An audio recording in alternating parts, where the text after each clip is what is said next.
Congresso Nacional das Mulheres do Agronegócio, lá no Transamérica Expo Center, segundo e último dia. Hoje vamos com novas informações com a Renata Afonso, que está lá ao vivo mais uma vez. Com você, Renata. Tavinho, além das palestras, dos debates, né, o Congresso também, 55 empresas, 55 estandes. Né? Então, as produtoras visitam os estandes, conversam com os técnicos, com os profissionais. Eu estava conversando aqui com a Monique Cardoso, ela é gerente corporativo de sustentabilidade da Lavoro Agro. Ela estava me contando que as mulheres estão perguntando muito sobre transações financeiras. Né? Elas querem entender sobre as chamadas operações de barter. Monique, boa tarde, bom dia, obrigada pela participação. É isso, elas têm dúvidas por quê de operações de barter? O que elas falam? Eu acho que nem todos os produtores rurais ainda aproveitam plenamente essa ferramenta, né, que é uma ferramenta super estratégica, tanto para duas vertentes, né? Na parte financeira eles conseguem melhores preços, travam o preço, ficam mais seguros quanto às oscilações do mercado e o principal é que eles conseguem garantir a sua compra de insumo geral, né, que é tão essencial para a produção agrícola, já garantindo o pagamento, enfim, com a sua produção. E aí podem ser grãos de soja, milho, café, tem barter para praticamente tudo, né? Então, o foco é a segurança.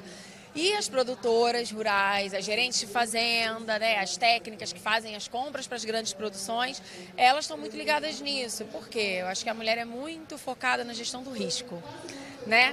E a operação de barter, ela tem é quase uma operação perfeita, né? O produtor rural primeiro escolhe seu pacote de insumos e paga com a produção futura.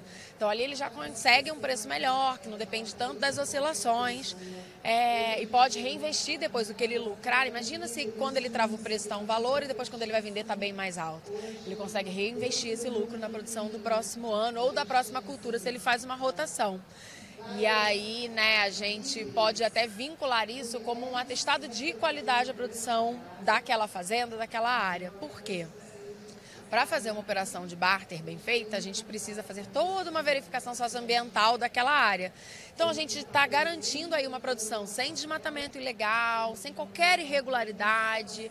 Então, a gente atrai um produtor que já está bem caprichoso, que se regulariza bem, mas também aquele que tem um estímulo para ter uma produção super sustentável de ponta a ponta, né? Tanto na parte ambiental quanto na parte financeira dele. Elas falam também sobre os insumos biológicos, também estão ligados à sustentabilidade, mas também à acessibilidade, porque não adianta se não é eficaz e se não é acessível ao bolso, né?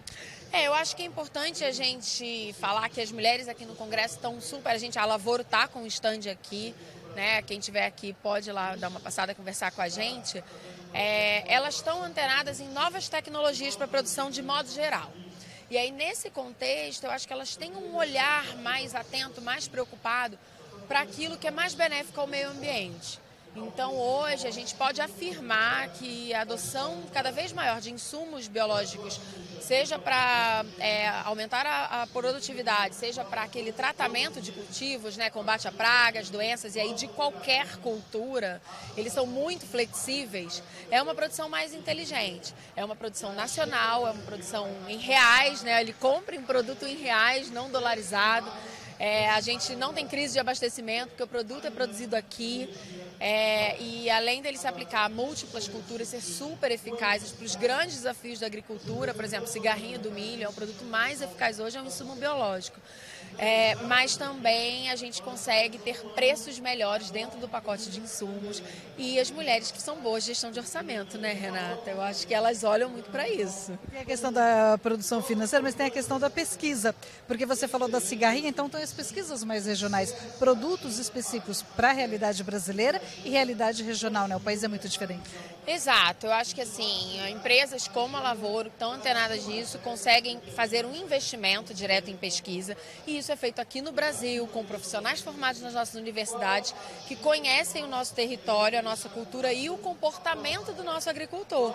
Então é uma equação perfeita, né? É um produto mais barato, mais acessível, muito eficaz e que vai estar sempre, não precisa tropicalizar, ele já nasceu aqui. Né? Então são produtos que hoje super estáveis, com bom tempo de prateleira, ou seja, aquela validade boa, né? Ou também a produção on-farm de insumos biológicos, que os produtores maiores conseguem ter biossalas, então Isso leva muita inovação para o campo. E a inovação com aquilo que a nossa natureza traz, né? São os micro-organismos. Mas também uma coisa de complemento, né? Um produto complementa o outro, né? Tanto biológico quanto industrial. Sim, sim. A gente fala muito hoje em manejo integrado de pragas, né? Então, como você consegue um ponto ótimo de acordo com a sua produção, a região onde você está, ter um balanço de planejamento, né? Uma coisa bem planejada da sua produção, e aí se você tem incidência de alguma praga ou doença, ou se você quer evitar, se você precisa nutrir melhor o seu solo, a gente tem hoje como fazer um equilíbrio muito bom entre o produto tradicional e o produto que não tem nenhum impacto ambiental. É isso que a gente está precisando aí diante dos grandes desafios que a gente tem, mudança climática, evitar contaminações, o produto lá na ponta não ter rastro de contaminação, não termos acidentes de trabalho no campo, que a gente é muito importante falar em cuidar das pessoas, né? Então, eu acho que hoje o produtor rural tem bastante, né? A produtora rural tem bastante opção. Monique, eu ia te perguntar, porque a gente tem sustentabilidade no campo, os produtos, mas as empresas do agro também buscam isso, fazer o ESG valer, né? O social, governança e o ambiental. Exato. E aí, como que o ESG se aplica na prática, né? A gente conseguir fazer e demonstrar que a gente está 100% correto ambientalmente. E aí, uma das grandes formas da gente fazer isso, além dessa que eu te contei, que é a gente investir num negócio sustentável, que é, por exemplo, a produção e a venda e o fomento no campo, a assistência rural para que o produtor e a produtora usem, né, insumos ambientalmente mais corretos para a sua produção, é a gente fazer a verificação socioambiental dessas fazendas, né? Hoje o produtor que não está ali corretinho, que não tem desmatamento ilegal, etc., ele tá com restrição ao crédito. E o crédito rural é a parte mais importante dessa equação. Então, hoje, para conceder o crédito rural e as instituições financeiras, mas também de seguros, principalmente, e também a revenda de insumos, né, a distribuição, que é parceira do produtor, que pega ali na mão dele com grandes prazos de pagamento, a gente precisa olhar para essa questão da regularidade ambiental. E aí não vale, gente, desmatamento ilegal, não vale embargo ambiental, é um incentivo, então o ESG vem com uma puxada, aquele incentivo que faltava para o produtor e produtora que eventualmente tem algum problema na sua propriedade, que busque regularizar. E aí a gente também está preparado para prestar essa, não consultoria, mas eu acho que um aconselhamento, que muitas vezes o produtor nem sabe, Renata, que tem um probleminha aqui ou ali, mas ele tem sempre a oportunidade de regularizar, né? A natureza é regenerativa. Exatamente. Obrigada pela participação. Tavinho, viu só que bacana? Todo mundo trabalhando com sustentabilidade e levando informação também. É isso aí, bacana.